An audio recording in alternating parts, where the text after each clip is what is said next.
Perkenalkan, nama saya Surefti Batosau, NIM H0511711515. Saya akan mempresentasikan seminar statistika 2 saya yang berjudul Penerapan Analisis Korespondensi Bersama pada Pemetaan Pembangunan Daerah di Provinsi Sulawesi Selatan, di bawah bimbingan Ibu Anissa SSC MSc dan Ibu Dr. Anda Nasra Sirajang MSc, serta dosen penguji Bapak Dr. Andus Ropong MSc dan Ibu Sri Asuti Tamrin SSc MStat PhD.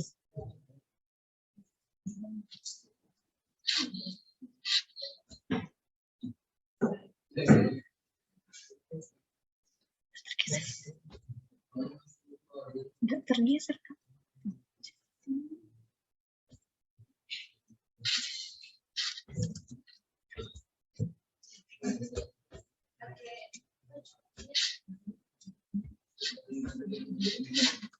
Adapun pertanyaan di seminar proposal sebelumnya adalah yang pertama, mengapa menggunakan variabel-variabel tersebut diperjelas. Adapun dalam penelitian ini menggunakan data 9 variabel indikator pembangunan dikarenakan menurut Rayana Damasari DKK tahun 2015 dalam jurnalnya Kinerja Pembangunan Daerah Kabupaten Kota di Provinsi Jambi mengatakan bahwa untuk melihat pembangunan daerah dapat dilihat dari 3 faktor utama, yaitu pembangunan ekonomi, pembangunan sumber daya manusia, dan pembangunan infrastruktur. Adapun untuk pembangunan ekonomi, menurut Hidayat dan Lumaturuan tahun 2015 dalam jurnalnya Analisis Pertumbuhan Ekonomi dan Indeks Pembangunan Manusia Provinsi-Provinsi di Indonesia mengatakan bahwa untuk melihat keberhasilan pembangunan ekonomi suatu daerah dapat dilihat dari faktor pertumbuhan ekonominya. Adapun menurut publikasi BPS tahun 2020 dalam publikasinya PDRB Kabupaten Kota Sulawesi Selatan menurut lapangan usaha 2016 sampai 2020 mengatakan bahwa PDRB harga berlaku dapat menunjukkan kemampuan sumber daya ekonomi daerah dan PDRB per kapita dapat menunjukkan pendapatan rata-rata penduduk di suatu daerah. Yang dimana Lincoln Arsyad tahun 2006 mengatakan dalam jurnalnya Ekonomi Pembangunan dan Pembangunan Ekonomi mengatakan bahwa PDRB per kapita adalah indikator yang sering digunakan sebagai tolak ukur tingkat kesejahteraan ekonomi penduduk, yang mana hal tersebut merupakan tujuan dari pembangunan ekonomi sendiri. Selanjutnya untuk pembangunan sumber daya manusia, menurut Hidayat dan Lumaturuan tahun 2015 dalam analisis pertumbuhan ekonomi dan indeks pembangunan manusia provinsi-provinsi di Indonesia, mengatakan bahwa indeks pembangunan manusia merupakan indikator untuk mengukur keberhasilan tingkat pembangunan manusia. Sedangkan menurut publikasi BPS tahun 2020 dalam publikasinya Statistik Daerah Sulawesi Selatan tahun 2020, mengatakan bahwa pembangunan sumber daya manusia dapat diukur tingkat keberhasilannya dari faktor yang disebut indeks pembangunan manusia.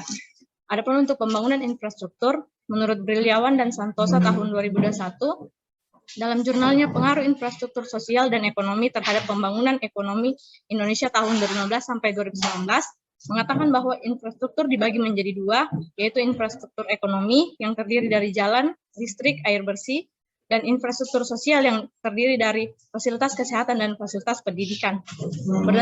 Berdasarkan uraian tersebut, maka dalam penelitian ini digunakan 9 variabel, yaitu PDRB harga berlaku, laju pertumbuhan ekonomi, PDRB per kapita, indeks pembangunan manusia, jumlah fasilitas pendidikan, jumlah fasilitas kesehatan, persentase jalan baik, persentase rumah tangga yang menggunakan listrik PLN, dan jumlah pengguna air bersih, di mana ini adalah PDAM.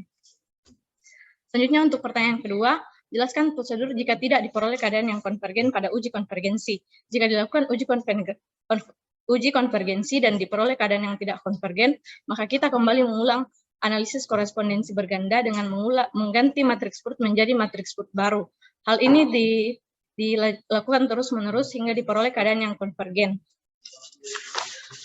Mengapa disebut matriks residual standar? Apakah dilakukan standarisasi? Jawabannya ya, terdapat proses standarisasi pada saat membuat matriks korespondensi, yang mana matriks korespondensi ini yang selanjutnya digunakan untuk membentuk matriks residual standar.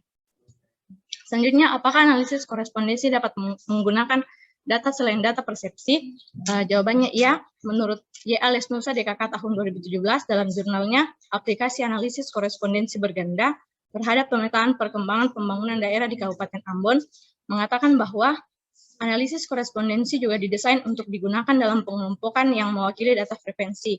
Hal ini juga dikemukakan oleh Gumgum Darmawan tahun 2009 dalam jurnalnya Aplikasi Analisis Korespondensi untuk melihat perkembangan pembangunan wilayah di Kabupaten Sumedang. Banyak pula penelitian sebelumnya yang menggunakan data frekuensi, diantaranya adalah dari Desi Arianti tahun 2017 dalam jurnalnya Analisis Kecenderungan Zona Nilai Tanah di Wilayah Kota Surabaya menggunakan MCA. Selanjutnya dari Fauzi Ardiansyah EP tahun 2015 dalam jurnalnya Pengelompokan Faktor-Faktor Penyebab Kecelakaan di Kota Surabaya dengan menggunakan analisis korespondensi dan MCA. Selanjutnya dari Mahmudi DKK tahun 2019 dalam jurnalnya Analisis Korespondensi pada Korban Kecelakaan Lalu Lintas berdasarkan provinsi di Indonesia. Selanjutnya dari Nindi Erin Rosalina tahun 2013 dalam jurnalnya Analisis Korespondensi Sederhana dan Berganda pada Bencana Alam Klimatologis di Pulau Jawa. Selanjutnya dari Mariatin tahun 2013 dalam jurnalnya Analisis Korespondensi Sederhana dalam Tindak Kejahatan di Kabupaten Jember. Dan terakhir dari Kasih tahun 2020 dalam jurnalnya Profil Kebencanaan di Pulau Sulawesi menggunakan metode korespondensi. Adapun pokok pembahasan dalam seminar kali ini yaitu yang pertama, rumusan masalah, yang kedua, tujuan penelitian, yang ketiga, hasil dan pembahasan, dan keempat, kesimpulan dan saran. Yang pertama adalah rumusan masalah. Adapun rumusan masalah dalam penelitian ini yaitu yang pertama, bagaimana perubahan nilai proporsi inersia setelah menggunakan analisis korespondensi bersama, dan yang kedua, bagaimana pemetaan pembangunan daerah di Provinsi Sulawesi Selatan dengan menggunakan analisis korespondensi bersama. Adapun tujuan penelitiannya, tujuan penelitian yang ingin dicapai dalam penelitian ini adalah memperoleh pemetaan pembangunan daerah di Provinsi Sulawesi Selatan dengan menggunakan analisis korespondensi bersama. Selanjutnya adalah hasil dan pembahasan. Yang pertama, pengkategorian data. Di mana pengkategorian data dalam penelitian ini menggunakan aturan Sturges untuk menentukan banyaknya kelas atau kategori yang akan digunakan dengan menggunakan rumus banyaknya kelas atau K sama dengan 1 ditambah 3,33 log N. Dengan N sama dengan 24, yaitu sebanyak 24 kabupaten dan kota, diperoleh nilai K sama dengan 5,596 dan dibulatkan menjadi 6 kategori. Adapun untuk pembagian kelas kategorinya dapat dilihat pada tabel 4.1 sebagai berikut.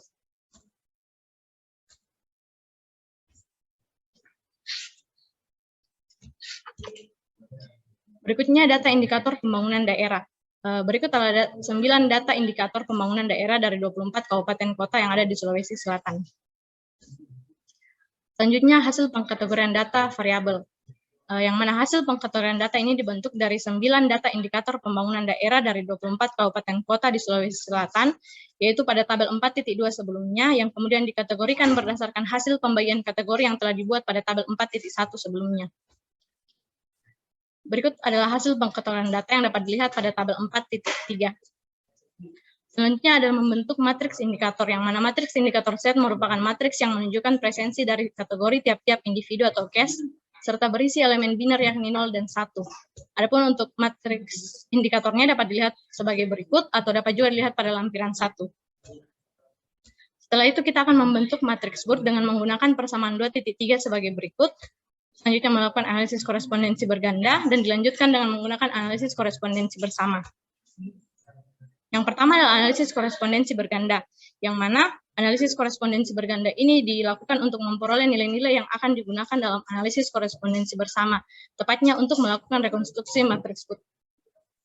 Adapun nilai yang pertama adalah nilai total pengamatan, dapat dihitung dengan menjumlahkan elemen-elemen matriks Burt yang dapat dilihat pada lampiran 2. Diperoleh nilai N sama dengan 1944.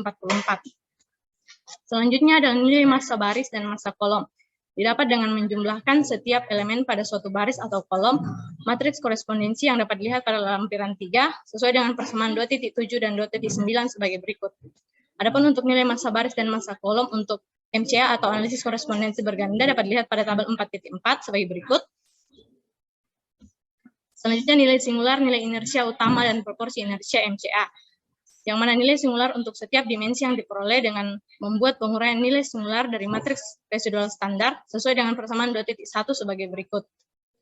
Diperoleh nilai singular adalah sebagai berikut, untuk nilai inersianya diperoleh dengan mengkuadratkan nilai singular, dan untuk perhitungan berikutnya proporsi inersia dari nilai inersia utama, dan berikutnya untuk kumulatifnya dari proporsi inersia. Dapat dilihat untuk analisis korespondensi ini menggunakan 2 dimensi terbesar untuk mengambil dimensi yang dapat mewakili data, yaitu dimensi pertama dan dimensi kedua, yang mana nilai inersia utama untuk dimensi pertama sebesar 0,493 sekian-sekian, dan proporsi inersianya 11,106 sekian-sekian, dan dimensi kedua dengan nilai inersia utama 0,444 sekian-sekian, dan proporsi inersia 10,002 sekian-sekian. Dari tabel tersebut dapat diketahui bahwa dimensi pertama menjelaskan variabilitas data sebesar 11,106%, dan untuk dimensi kedua menjelaskan variabilitas data sebesar 10,002%. Dengan mengambil jumlah proporsi inersia dimensi pertama dan kedua, maka diperoleh nilai sebesar 21,108%. Artinya gambar plot dua dimensi yang dihasilkan pada metode korespondensi berganda mampu menjelaskan sebesar 21,108% dari data sebenarnya dan terdapat 78,892% kehilangan informasi dari data. Selanjutnya ada nilai koordinat standar baris atau kolom untuk masing-masing dimensinya. Adapun nilai koordinat standar baris atau kolom dapat dilihat dari output program R pada lampiran 4. Selanjutnya, analisis korespondensi bersama. Yang mana analisis korespondensi bersama ini dilakukan untuk memperbesar nilai proporsi inersia, sehingga diperoleh keakuratan hasil pengolahan data yang lebih besar. Yang pertama adalah melakukan rekonstruksi table of diagonal matrix Burt dengan menggunakan persamaan 2.4 sebagai berikut. Dan menggunakan nilai-nilai yang telah diperoleh dari analisis korespondensi berganda sebelumnya, maka diperoleh perhitungan sebagai berikut. Adapun untuk rekonstruksi matriks Burt, hanya dilakukan pada diagonalnya saja, sedangkan nilai lainnya adalah tetap. Setelah itu kita akan melakukan uji konvergensi, yang mana uji konvergensi ini dilakukan dengan menggunakan persamaan 2.5 sebagai berikut. Diperoleh nilai epsilon sama dengan 1,05221. Nilai epsilon belum mendekati 0, yang artinya belum konvergen. Dilakukan kembali analisis korespondensi berganda dengan mengganti matriks Burt dengan matriks Burt baru untuk kembali melakukan rekonstruksi matriks Burt baru lagi. Setelah dilakukan iterasi sebanyak 18 kali, diperoleh epsilon sebesar 0,000822.478, di mana nilai epsilon ini sudah mendekati 0, yang artinya sudah konvergen. Adapun untuk nilai akhir matriks Burt baru dapat dilihat pada lampiran 5. Selanjutnya dengan menjumlahkan semua elemen yang ada pada matriks Burt baru yang telah direkonstruksi, diperoleh nilai N sama dengan 1944. Akan dilanjutkan dengan membentuk matriks korespondensi sesuai dengan persamaan 2.6. Pada persamaan berikut dijelaskan untuk contoh baris pertama, kolom pertama untuk matriks korespondensi diperoleh nilai 0,003375. Adapun untuk perhitungan berikutnya tetap menggunakan persamaan yang sama. Setelah diperoleh nilai untuk semua selnya, maka untuk matriks korespondensinya dapat dilihat pada lampiran 6. Nilai massa baris dan massa kolom diperoleh dengan menggunakan persamaan 2.7 dan 2.9 sebagai berikut. Adapun untuk nilai massa baris dan massa kolom yang diperoleh sama dengan pada analisis korespondensi berganda, nilainya dapat dilihat pada tabel 4.6 sebagai berikut. Berdasarkan nilai yang diperoleh dapat diketahui bahwa nilai massa baris atau massa kolom tertinggi adalah 0,0880 yang merupakan nilai dari kategori PLN 6. Nilai massa baris dan kolom terbesar ini merupakan modus untuk keseluruhan kategori indikator pembangunan di 24 kabupaten kota. Selanjutnya adalah nilai singular, nilai inersia utama, dan proporsi inersia dari JCA atau analisis korespondensi bersama. Dibentuk dengan menggunakan persamaan 2.1 sebagai berikut. Diperoleh nilai singular, nilai inersia utama, dan proporsi inersia untuk untuk analisis korespondensi bersama pada tabel 4.7. Dengan nilai inersia utama untuk dimensi pertama sebesar 0,208206 dan proporsi inersia sebesar 29,508215, dapat diketahui bahwa untuk dimensi pertama dapat menjelaskan variabilitas data sebesar 29,508%. Dengan selanjutnya, dengan mengambil jumlah proporsi inersia dari dua dimensi terbesar, yaitu dimensi pertama dan dimensi kedua, maka diperoleh nilai sebesar 50,638%, yang artinya gambar plot dua dimensi yang dihasilkan oleh analisis korespondensi bersama mampu menjelaskan sebesar 50,638% dari data, dan terdapat 49,362% kehilangan informasi. Dapat dilihat untuk nilai proporsi inersianya dengan melakukan analisis korespondensi bersama telah melakukan peningkatan.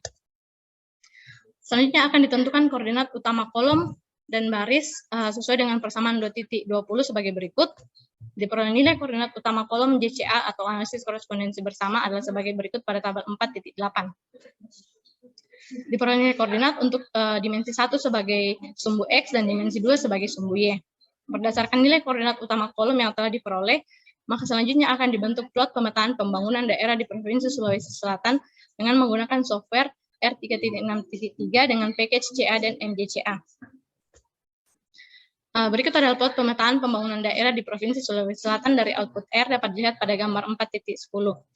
Adapun visualisasi datanya maksimal hanya sampai di sini dikarenakan kondisi data yang memiliki range besar dan ada beberapa data yang saling berdekatan sehingga terlihat bertumpuk. Oleh karena itu tidak memungkinkan untuk memperlihatkan secara keseluruhan. Adapun untuk analisis korespondensi hanya sampai membuat plot 2 dimensi ini dan beberapa penelitian sebelumnya banyak yang langsung memilih klasternya secara manual. Namun karena kondisi titik-titiknya bertumpuk, maka akan sulit untuk melanjutkannya, maka dilanjutkan dengan menggunakan uji lain. Untuk melihat dengan jelas variabel yang berdekatan dengan suatu kabupaten kota, digunakan Nurse Network Analysis dengan menggunakan software SPSS. Yang mana diambil 3 contoh kabupaten atau kota untuk melakukan Nurse Network Analysis.